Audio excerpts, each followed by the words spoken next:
Hi, and welcome to another edition of Mystery School. Our topic tonight is inner child, and I'm your host, Jacob Cox. Thank you guys all for being here. I'm really grateful, as I always say, to have everybody who's joined us tonight with Ascension Works Television, and everybody who's going to watch this afterwards on that platform, Rumble, YouTube, and everywhere else we're going to put it. We're just excited to be able to put this information together and share a topic and then have a big discussion afterwards. So if you guys haven't joined us yet, please find me on YouTube and Rumble, ascensionworks.tv. And, help spread the message, spread the news, the good news. Literally, this is the good news, right? There's a lot of terrible news on the world right now.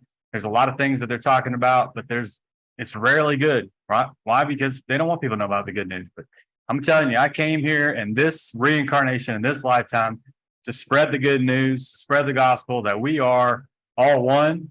We are all going towards 1,000 years of peace, a fifth dimension, a kingdom of heaven that's right here on this planet. And that's something I think really to be excited about and something to cherish and just be extremely grateful right now in this moment where we are right now and all the carnations it took to get to this moment in history. Like, this is something I think we've all really waited for, and it seems a little scary and the darkness may be coming before the dawn, but I'm 100% guaranteeing you guys all, there is a dawn. There is the light at the end of the tunnel. And that's what we're here to share tonight. So our topic is inner child. I was talking to people earlier. This is a subject where it's, kind of feel good fluff on the surface, but deep down, even our greatest masters have told us, if you want to enter the kingdom of heaven, you got to be like little kids. So I think this is really important to talk about. It's really important to share, because if you want to get there, if you want to get to that kingdom of heaven, that fifth dimension, this higher vibrational frequency that's coming upon this planet, we're going to have to find that inner child within ourselves. And it is work. It is releasing traumas. It is healing yourself. So if we could, let's get started for tonight. Put our slideshow up, inner child. That's where we're at for tonight. So let's go ahead and go. I'm ready to find mine. I hope you guys are ready to, find yours as well.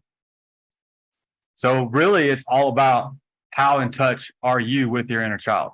There are a lot of people that I meet who definitely, you see them around kids and they got their high voice and they're fun to play with. And there's some people who definitely aren't. And you can usually tell that right away. Who's willing to work with other people? Who's willing to play? Who's willing to, be silly and joke around? Sometimes we get caught up in these adult bodies that we're in and we forget, really deep down, we're the spirit inside going through this journey.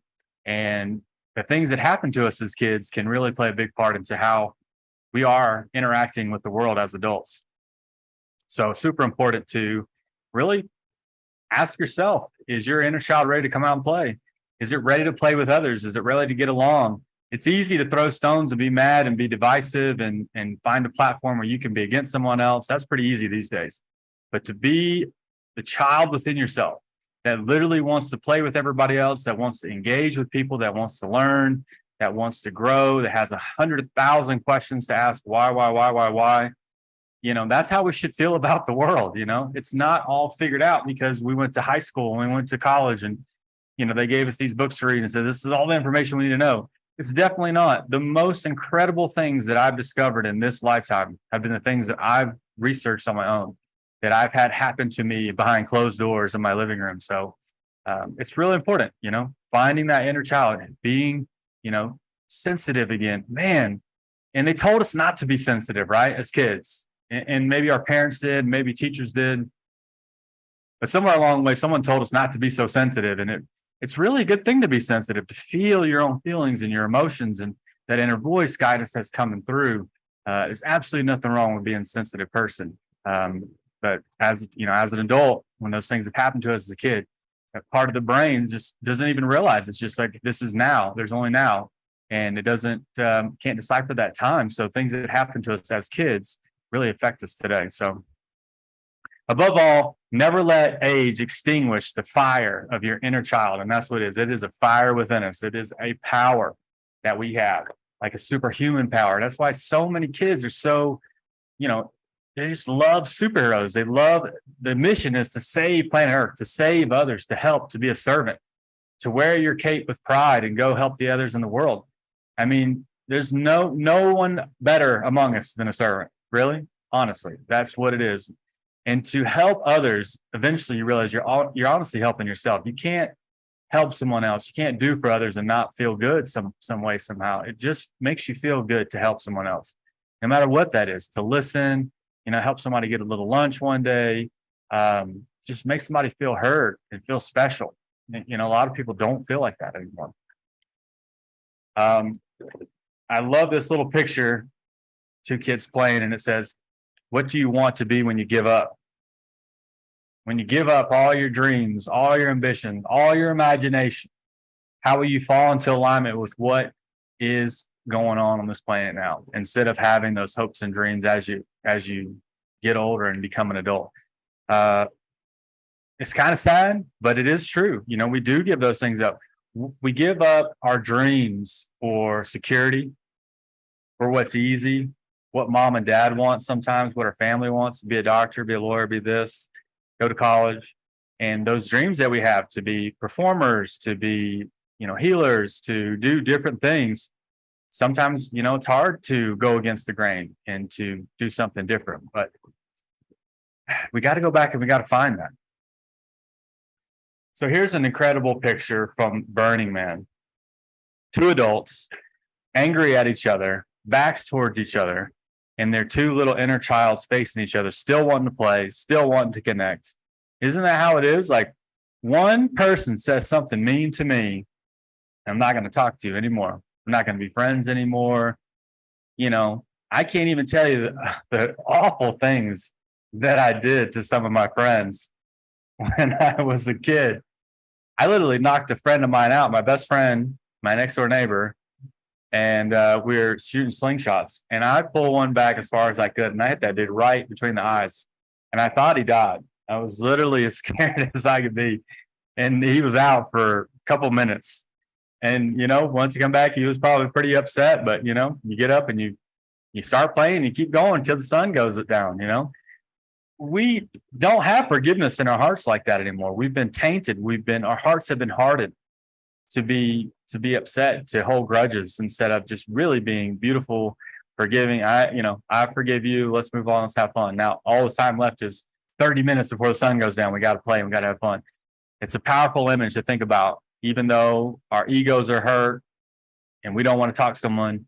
Deep down, if you really listen, if you're really sensitive, sometimes you can hear that little voice saying, go back and talk to the person, go forgive them. Don't live a life where you banish out friends from your reality because your ego's bruised. And that's what happens inside of every single one of us. We got this little inner child. We got this pure vibratory spirit inside of us all.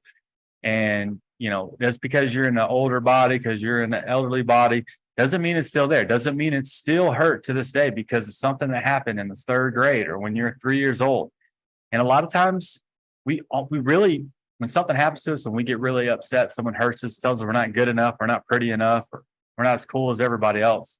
And that little piece in us hurts us. We don't really deal with it. We don't know how to deal with it as children. Most people aren't taught that.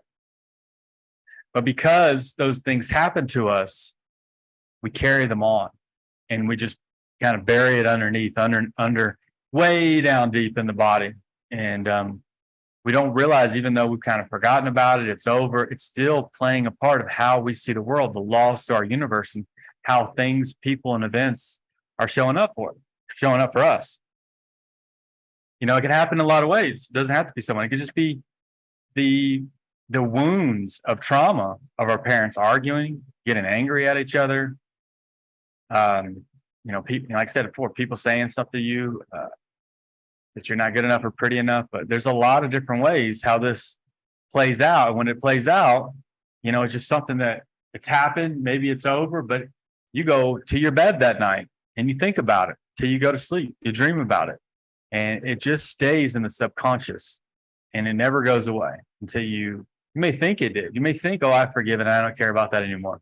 But when you really revisit those places in your imagination and in your past, you realize how much they really are playing a part for each and every single one of us. So there can be no keener revelation of a society's soul than the way in which it treats its children. That's Nelson Mandela. And I think that's an incredible statement because I don't know about you guys, but I've heard some pretty negative things about the way some people are treating children, but what things that people are doing to children in this world.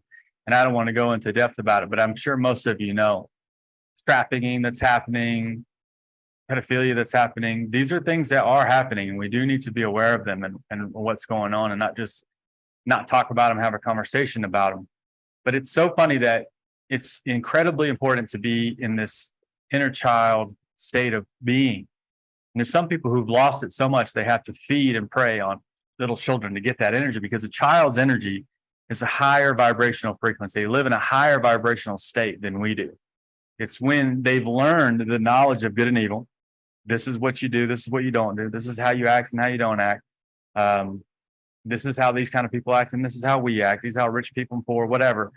And you learn all that knowledge of good and evil, what's right and wrong. And before that, you're in the Garden of Eden state. You run around naked. You don't care.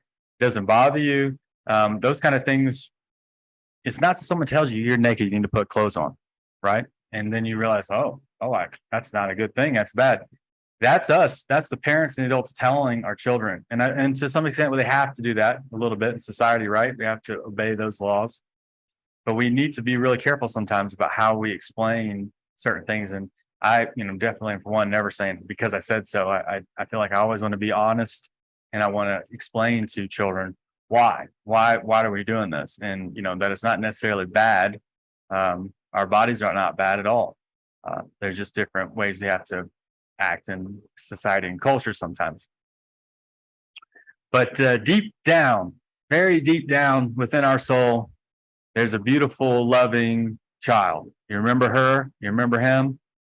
They're still there. They're inside you waiting.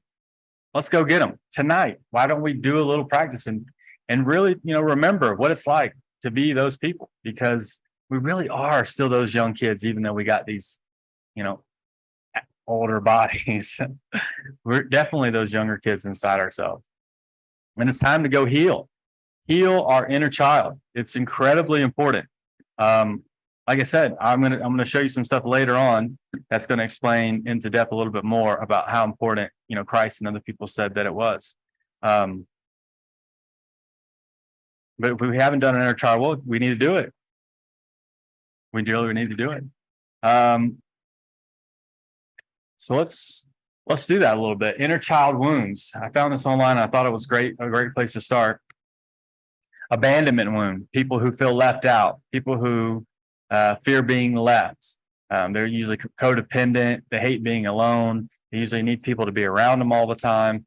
And that abandonment issue, that trauma that you have from whatever reason, someone left you at the house for too long and you got scared, whatever it is, that plays a big part into who you are and what you're attracting into the world. So we're pulling people towards us.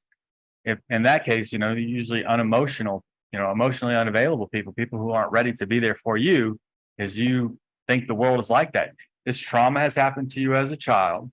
And so now, and you still believe the world's kind of like that, even though you may not really, think about it on the surface. When you got to go down deep, find out what am I really thinking about? What am I really bringing to myself? And you're bringing these people to say, yep, I'm going to leave you. I'm not going to be here for you. And that's happened to me in my own life for sure. Until I really was able to kind of heal that wound. The guilt wound, people who feel sorry, feel bad. They don't like to ask for things, using guilt to manipulate. You're afraid to set boundaries. And that normally attracts people who make them feel guilty, make you feel bad, like you haven't done enough for them or you're not good enough or whatever. These kind of wounds are there, and they happen as little children, and we're obviously not aware of them all the time. But to me, go back and imagine being a kid. Remember your teachers, your friends, your parents, the songs you used to listen to, the shows you used to watch. Go in your room by yourself and start using that imagination. Magi Nation, the place inside of all of us where we're all magicians, we're all magi's, and we have this incredible ability to create, I would say, the fourth dimension. The fourth density is like literally your thoughts in your head that are as real as anything else is. But if you can't learn to if you can't use your imagination, you've lost probably one of the most incredible gifts that creation has given to us, to be able to imagine different worlds, to imagine different societies, to imagine um, everything. I mean, that's where everything that's around us in the physical realm is all from someone's thought. Someone had to think about how to create a bike or a lawnmower or whatever it is.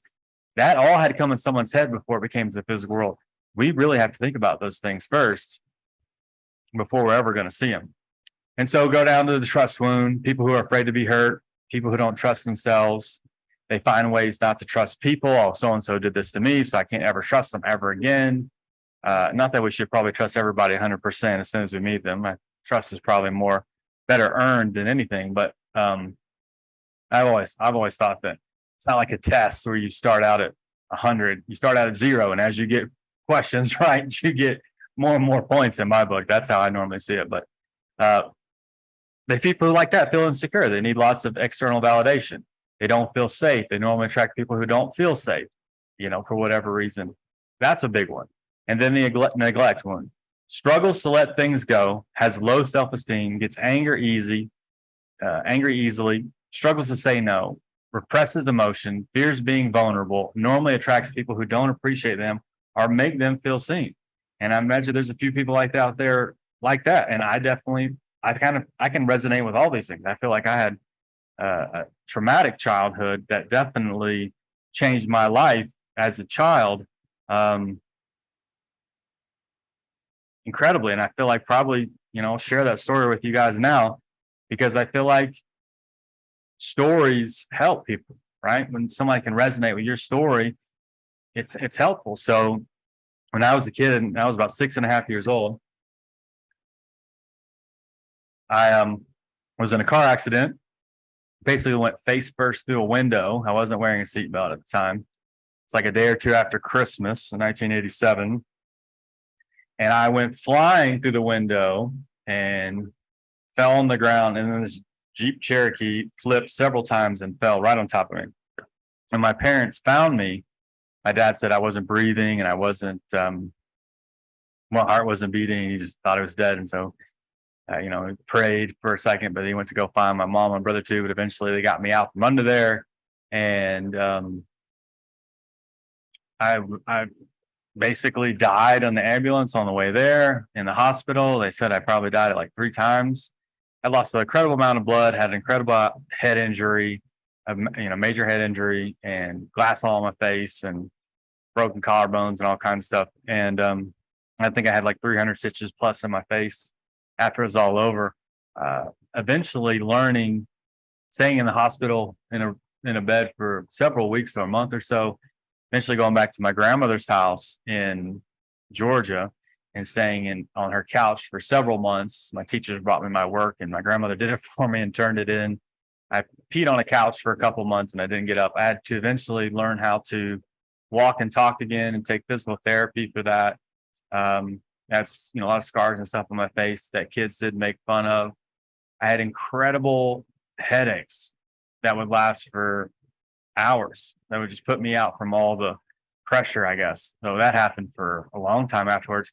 Glass came out of my face for probably a year or two after that. So would find little fragments to come out eventually, just work their way out of my face. So it was very traumatic. And even as a child, I never guessed that God wasn't real, but I was very angry that God let that happen to me. I was very upset that why would you let this happen to a 6-year-old boy? I would get made fun of at school for having scars on my face or being in a wheelchair or something. Because I went back to school in a wheelchair before I could really walk well. And it was awful. It was an awful experience. And I was, different from that point on. I was majorly different than everyone else. And I even had kids eventually. My self-esteem was so shot. I didn't defend myself. I didn't care about protecting myself. I just was this really sad little boy. And I remember the kids started calling me gay when nobody even knew. People didn't really know what that was. And I remember Miss Marlowe stood up for me. I was just like my head down, just walking behind her as everybody's making fun of me. She heard it and she turned around and said, "You guys don't even know what that means. Don't call people that." And made me feel good that the teacher stood up for me and talked and helped me out. But it was awful, man.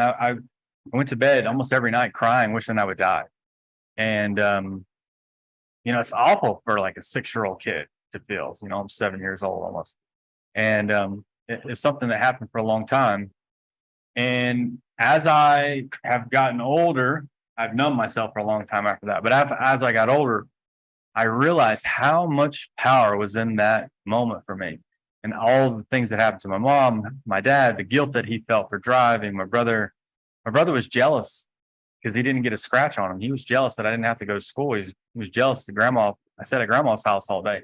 And that's not right or wrong. It's just what it was. That's the wounds the trauma that was wrapped around that event for him. And everybody had different things that happened that played out for them, like guilt and jealousy. And so anyways, as I'm an adult, I'm always constantly, I've wrote about that for school and high school and college and other things. And definitely knew that was a big trauma for me in my life.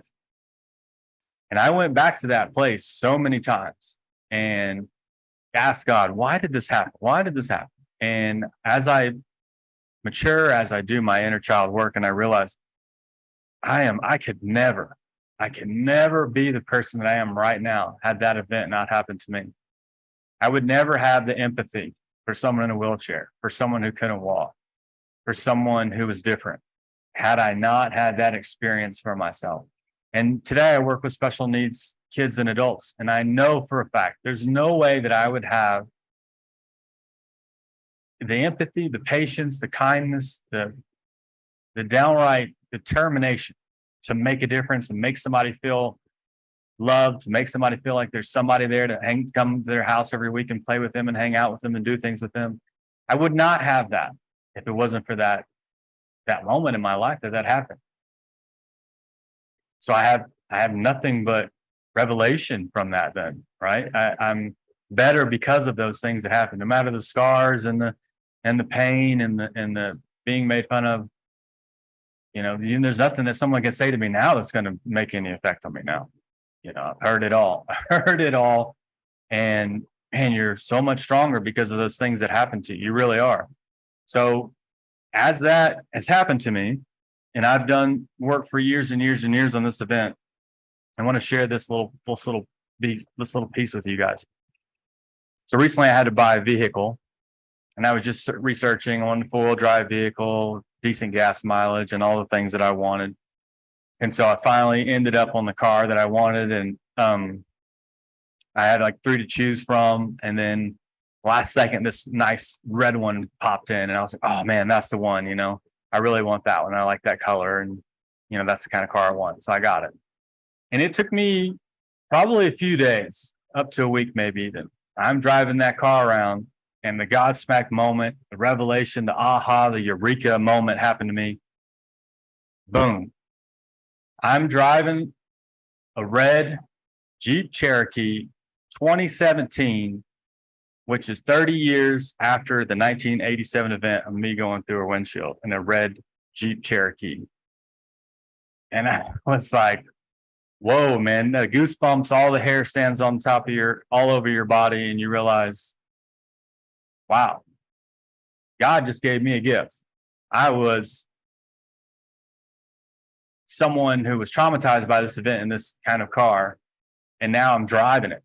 And it didn't bother me at all. I even told my mom about this. She goes, are you scared to drive that you're going to get in a wreck or something? I was like, no, absolutely not. I felt like it's that recognition. It's the significant thing in your life that happens. So, all these events coming back and swirl back around saying, you've done the work. Here's your gift at the end of the rainbow, at the end of the journey. You get something to recognize all your efforts, all the things that have happened, that you had this crazy thing happen to you, and you did the work to go back and forgive and to let go and to move on and be a better person for it. And that's what the whole thing is about. And I was like, wow, that's exactly what it felt like to me. And it still feels like today. And I feel like those things are really important to share with people, because I think everybody's got, you're not going to get a car, but everybody's got something, some kind of significant thing that's going to happen when you really do the work, when you can tell your story without crying, not that crying is bad or anything like that, but I told the story so many times I ball out crying now. It's just like, let me tell you, because it's empowering. share this kind of because if I can, I was a person who wasn't supposed to walk, I wasn't supposed to talk, and if I did, if I lived, I was supposed to be a vegetable like in the rest of my life in a wheelchair. That's what the doctors told my parents. And here I am standing in front of you guys sharing my story, and that's not what happened. I overcame that, and so like I said, we're all better for those things. So I just want to inspire anybody else out there. Whatever you've gone through, the things that have happened, the emotional traumas, the wounds that have happened, go back and find it. Go back and find out where it started for you. And it may be hard, you may be older, but I can't think about myself when I was 3. If you just start going through pictures, going through your memories, being super calm, trying to remember that teacher, trying to remember that paper that you wrote, that thing that you draw, the cologne that your dad used to wear, the house you used to live in, your room, whatever it was. If you just go back and start to imagine yourself in that environment, things will turn on for you. Things will click. Things will reassess in your life and make you just, oh my God, I forgot about that. Forgot about that animal, stuffed animal that I had. I forgot about that, that treaty I had with my blood brother back in the day, whatever.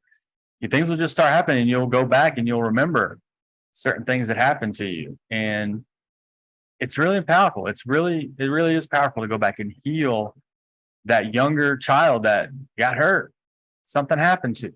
You gotta go back in the hero's journey, and you got to go rescue them from the tower. You got to go rescue them, bring them back to safety, bring them back to oneness with you. It's incredibly important, because when we do that, we realize before all the garbage that we were told, before the right or wrong, the good or bad, that be a Republican, be a Democrat, love this sports team, whatever, before that, we were really beautiful imagination was really intact with us. Incredible beings of magic and wonder and beauty. And, when you're young like that, you're not born with hatred or intolerance. It's something that we learn. I think probably the people who are most angry at others, the people who want to hurt others, are people who are hurt themselves. Hurt people. So if we go back and we can find that essence when we were a younger kid and we heal that, why would you want to hurt anybody else if you're not hurt yourself? I can't see any reason to want to hurt anybody, to infringe on anybody's rights or their freedom. It just doesn't make any sense at all. And when we go back to that child, we find that magic again. That's where it is, right? As the child, everything's magical. Everything is incredible. Like, just being here in this moment is so beautiful to kids. Like, they're so excited. They're so stoked. Like, look at that grass. Look at that caterpillar. Look at this. Look at that. Why is this the way? What is that called? And we lose that. We lost it. Some of us got to keep it. I definitely lost mine. And it took a lot of work to go back and find that inner child, to go back and kind of rescue them, making, hey, it's okay. The things that they said really aren't true. You just believed it. They weren't true. You just believed it. And kids really are magical. They live in these magical realms, and they live in higher densities than we do. And I think they really do live in like the Garden of Eden state, where they naked and run around. They don't care. And they're very loving. They want to play with other people. And then, things happen as you get older, and steps along the way kind of knock you out of that state. But it's always there for every single one of us. It's definitely still there. And our imagination is more important than knowledge. Einstein said, knowledge is limited and imaginations encircles the world. And literally, logic can take you from A to B, and imagination can take you anywhere. It can take you anywhere in the universe, anywhere in your past, in your old thoughts. Imagination can take you to other worlds, other universes. And so, logic and knowledge and everything, all that stuff's limited. We were never really taught as children to really dive into your imagination, go use that. And now people are so inundated with the televisions and programs and iPads and stuff. I mean, just a book alone is a magical place to be, right? It's in a book as a kid, books that you want to read and you want to get into. That imagination can create so much. I mean, literally, Einstein said he's creating the theory of relativity by imagining waves of light. He's writing them, basically. And I've had epiphanies taking that exact information that he gave and did the same thing. But imagination can get you to all the places that we want to get. And it's this powerful realm where anything's possible. Anything has happened. I mean, I'm on the playground with kids regularly every week, a couple times a week, and they'll like pick up a stick and be like, pretend this is the magical sword of wherever. And they're like, oh yeah, sure, no problem. And then the other kids they don't even have, there's not even a second like, all right, buddy, that's a stick. And all the adults would say stuff like that. Like, you're out of your mind. But the kid's like, oh, imagine this is the magical sword. And like, oh, sure. 10 kids like, okay, imagine this is a staff that can levitate people. And everybody's like, oh, he's a levitator. And it's like, that's fine. There's nothing wrong with that. And that's how things are created. That's how technologies are born. That's how we change the world, is to use this imagination to download information into our brains, because we're a receiver of information. We're not necessarily creating it all, but we're receiving everything that's around us in the field all the time. So I think it's really important to use that imagination to go back and not let somebody think because you said something weird back when you're 5 years old and now I'm not going to use it anymore. It's stuff like that happens. And that does literally make us lose it. We lose that incredible, beautiful place of magic. And I think another thing that's really important, and some people might get mad at me for this, but it's really honest to God truth. When we're kids, and the magic that the grown-ups are most engulfed about is the Easter Bunny, Santa, and the Tooth Fairy. And we tell kids this stuff is real, and make it in a soap. Hide the basket around the house and say it's Easter Bunny. And I don't know about you guys. I'm sure there's a lot of people who that was a good time for you, Santa and Easter Bunny and Tooth Fairy and all that stuff. I really wanted to believe these things, and I did. I really believed that these things were real. So it was very jarring to me to know that my younger brother told me that he goes in the living room and saw mom and dad putting the presents in there, that Santa wasn't real. And he's 2 years younger than me. He was trying to investigate. I was just like totally happy with sleeping in and waking up, getting those toys later on. But we don't realize the damage that really can do sometimes. When the biggest things in the child's life, the biggest magical things that parents are promoting end up to be false and not true, the people who literally brought you into this world have lied to you. And I made it a promise to my child that I will tell the truth. And I'm not saying you can't believe in the spirit of Santa, or I'm not saying that, there's not a guy over there in the Easter Bunny costume or whatever, but I'm certainly just not going to tell them that the Easter Bunny hid this or Santa brought these things. Why not just say there's a spirit of old St. Nicholas, and, that spirit is definitely alive at Christmas, but I definitely think there's other things to talk about that are more important even so than that in those times, giving and the winter solstice and what that reflects. And those are incredibly important times for other things to go into. And I want to change some traditions in my family, but I'm certainly just not going to continue lying to my kids, because that's what my parents did for me. And I just, again, it's not that I'm not going to buy them gifts or things like that. That's fine. But when it comes to magic and it comes to children, we should be very careful with how we talk about magic. And I believe 100% that magic exists. It's all around us all the time. Either everything's a magical miracle or everything is not. To me, everything is a magical miracle. And we're lucky to be here. We're lucky to be in these bodies and have souls and everything else. So it's really important to just remember sometimes, not just to go with the flow and do what everybody else is doing, but really have some values and morals when it comes to what I'm going to tell my kids, because just because everybody else is doing it, or that's what's on TV, or that's the kind of norm.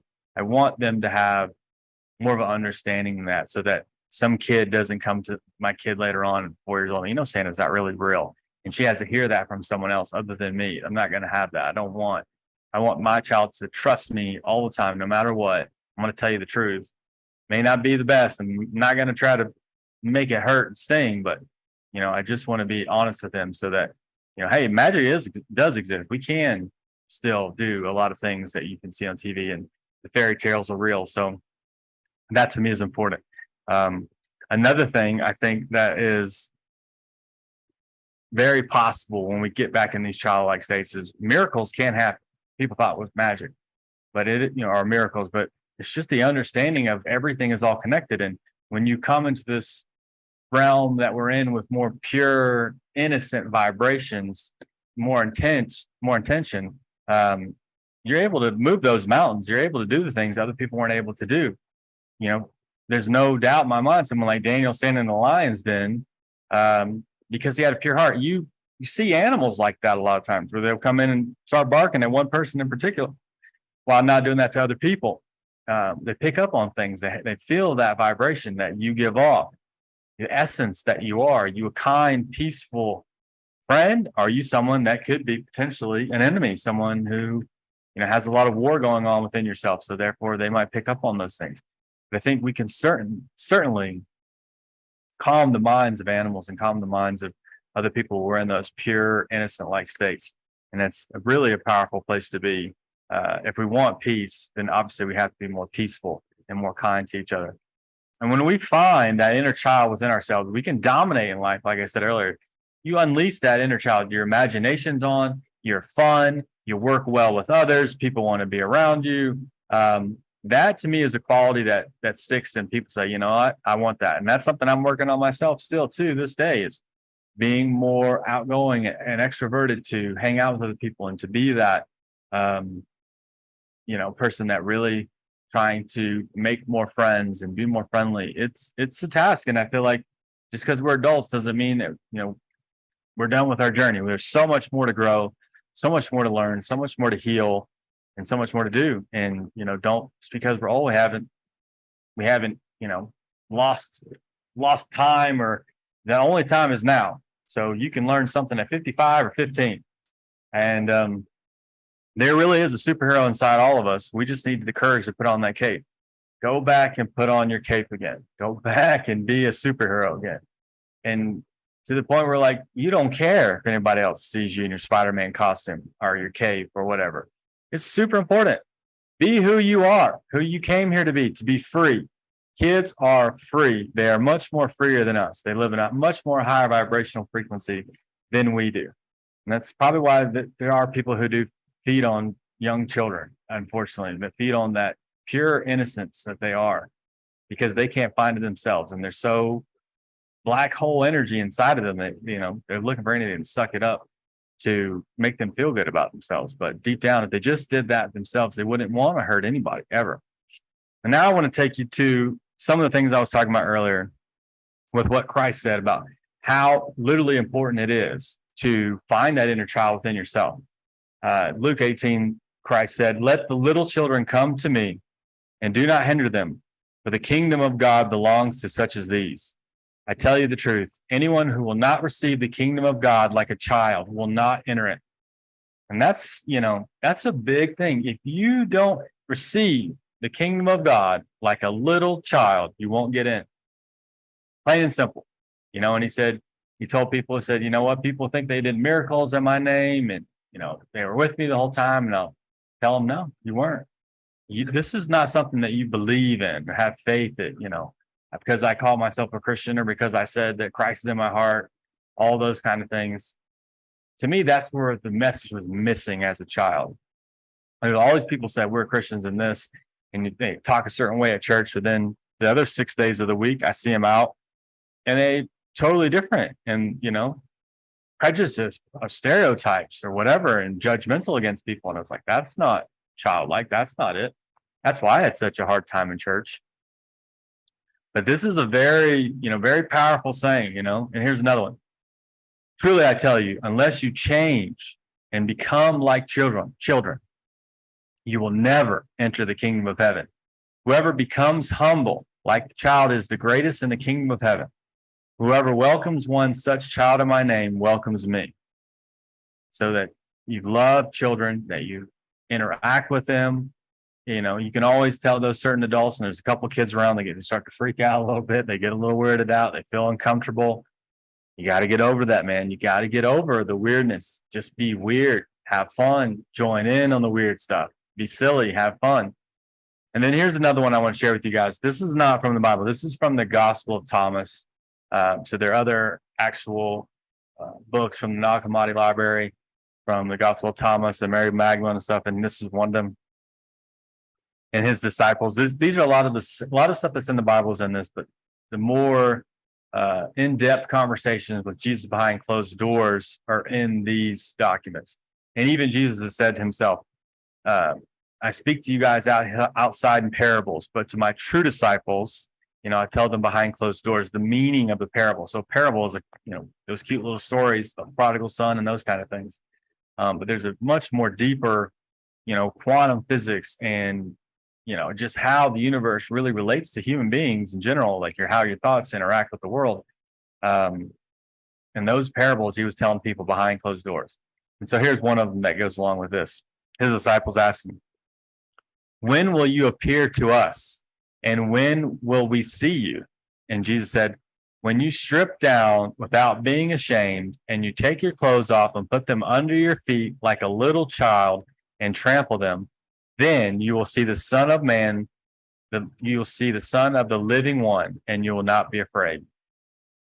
He's basically saying, if you got guilt, if you got shame, if you got those wounds, if you can't take your clothes off and be completely free in front of everybody else, no matter what you look like, you're not getting in. You're not going to get there. It's that important. It's that intense. Like you can't just be like, oh yeah, man, I can play with kids. I can kick a ball around. No, you really got to be silly. You really got to free yourself from the ego of I'm Jacob Cox from this town, and you're the soul on the journey, man. And we're like imprisoned. Our thoughts imprison us, our feelings imprison us. We have to literally break through to this higher frequency of love, unconditional love, forgiveness, kindness, freedom, being completely free, so that no one can say anything to us and bounce. You got that big, fat, juicy, strong aura around you coming from that heart, coming from your brain, that blocks all those things off, because there's nothing anybody can say that's going to get into a well-lit room like that when you're very powerful and strong. Nobody can say anything to you, it's going to hurt you. You're not going to believe any of that because it's not true. These are the things that I think are really important, because if we really want to enter into the fifth dimension, the kingdom of heaven, the 1,000 years of peace, a golden Kali Yuga, a golden age,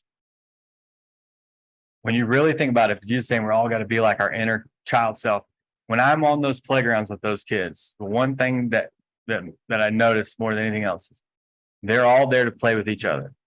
Some play with each other more based on likes and things like that, but they're all playing, they're all having fun. There's not one person, there's not one feeling from a kid where they sexualize other kids, where you can tell someone is attracted to someone else. That's not even in their realm. They're not even there at all. And I think it's a higher way of being, is to see people as playmates and how I can play with you and how I can be friends with you. Not, can I have sex with this person? Can we hook up? Can we do this or that? Like finding the essence, the pure golden essence in somebody else and being friends with that, finding the friend within them, being someone that's loving, being a friend to them. That's where they're at. They don't care about that. So to me, when I think about using my imagination and just thinking about what would it be like to be in this 1,000 years piece of kingdom of heaven, a golden age, and how people would interact with each other, it would be so many people running around, jumping, playing, having fun, and getting along with each other. And people say, well, how people even reproduce? I think it's been said, obviously Christ was not born of sex, that there was an immaculate conception. Buddha was said that. I believe Noah was born that way. The angels came to Abraham and Sarah and said, you're going to have a kid, and she's laughed because she's past menopause. I think sex is just the physical creation part of something that's a higher dimensional frequency. When you have enlightened beings together, those beings can create physical flesh, souls, without even having sex, beyond there. And that's just me maybe I'm totally wrong, but that's me using my imagination to realize that there is a higher way of being that we have not seen on this planet for a very long time. And I would imagine that there are planets out there that have incredible ways of being, technological ways, cultural, philosophy, kindness to a level, to extent, and then loving each other and giving each other the freedom to say what they want and be who they are. That we have, like I said again, I believe that we have seen that before on this planet. And in some ways, we see it now. But for that, the normal, everyday life that we're living, I'd like to see it happen a lot more. And I know that change starts with myself and how I'm treating each other and how I'm loving myself. But certainly, I do believe that it's time to free ourselves. When we can free the inner child within us, we're freeing that adult also. That we all literally live in a prison, and that truth will set us free. The truth is, you are a beautiful, amazing, incredible soul on a journey, and it doesn't matter what body you're in, what color it is, how tall it is, how short it is. It doesn't even matter. None of that stuff matters. The infinite soul that you are within inside of you, and to speak to that and to find that essence again within yourself. The kingdom of heaven is within all of us. And when we find that within ourselves, it's easier to bring that out and show others that it can be done, and to love each other, love ourselves. And you show people how to treat me based on how I treat myself.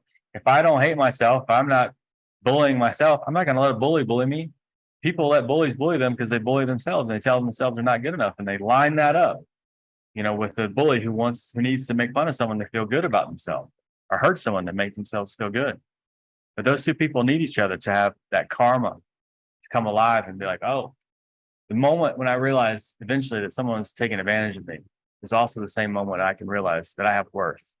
And to see that in all things, it's all working out for me in the end, to grow, to heal, and to be that better human being. So tonight, I just wanted to share this with you guys. I think it's really important to understand how it's more than just fluff and feel good information. The inner child is something incredibly important if that we are going to enter this higher dimensional frequency that's going to be on this planet. That seems that where we're going. If you can't raise your vibration to that level, you're only going to get so far, and you'll have to go to other planets probably to reincarnate to do it again until you get there. That's my belief. That's my imagination and the things that I feel, lead me to believe. And so that's where I want to be. So tonight, I just want to say thank you guys, every single one of you guys here that are on ascensionworks.tv who are following along and who are going to talk about this discussion afterwards. I'm really excited about that. Just an incredible platform to be able to be a part of. So thank you guys for that. And I just want to say quickly to everyone else that's watching now, that may watch later, thank you. Thank you for showing up. Thank you for being here at an incredible time on this planet. It's hard work. This is graduation ceremony. This is not elementary, easy. This is the graduation part. This is coming in to bring swords of truth to really change what's going on this planet. So I honor you. The divine in me sees, recognizes, and honors the divine in each and every single one of you. And I'm so grateful. Namaste.